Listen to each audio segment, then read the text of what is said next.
இயல்பாகவே மீசை எடுத்திருந்தேன் அந்த நேரத்தில். எனக்கு ஒரு சின்ன ஆப்ரேஷன், மூக்கில் சைனஸ் ஆப்ரேஷன் நடந்திருந்த நேரம்.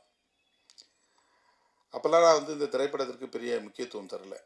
அப்புறம் மின்சாரம்னு ஒரு படம், இந்த அன்பு தொழிலில் நடித்த உடனே அவர் ஒரு கோயம்புத்தூர்காரர் தான் தயாரிப்பாளர்.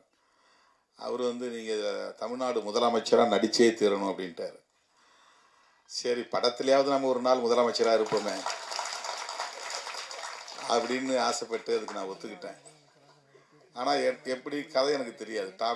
தலையும் வாலும் எதுவுமே புரியாது. ஏன்னா டிஸ்கஷனில் உட்கார்றதில்ல, ரிஹர்சல் கிடையாது. கிடைக்கிற நேரம் கொஞ்சம் நேரம், அந்த ஸ்பாட்டுக்கு போனோடனே இதை செய்யுங்க அதை செய்யணும். ஏன்னோ அப்போ எனக்கு வந்து அதில் பெருசாக ஆர்வம் எட்டலை. எனக்கு சின்னதுலேருந்தே திரைப்படத்தை பற்றி ஒரு தவறான மதிப்பீடு உருவாகி போச்சு. திரைப்படம் பார்த்தா அது வந்து தப்பு, அது குற்றம் அப்படிங்கிற மாதிரி.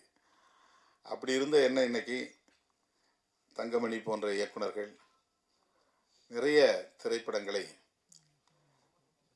இது மாதிரி இசை வெளியீட்டு விழா, பிரிவியூ ஷோ போன்றவற்றில் பங்கேற்க செய்வது இந்த திரையுலகத்தின் வலிமை என்ன என்பதை புரிந்து கொள்ள பயன்படுகிறது. இது எவ்வளவு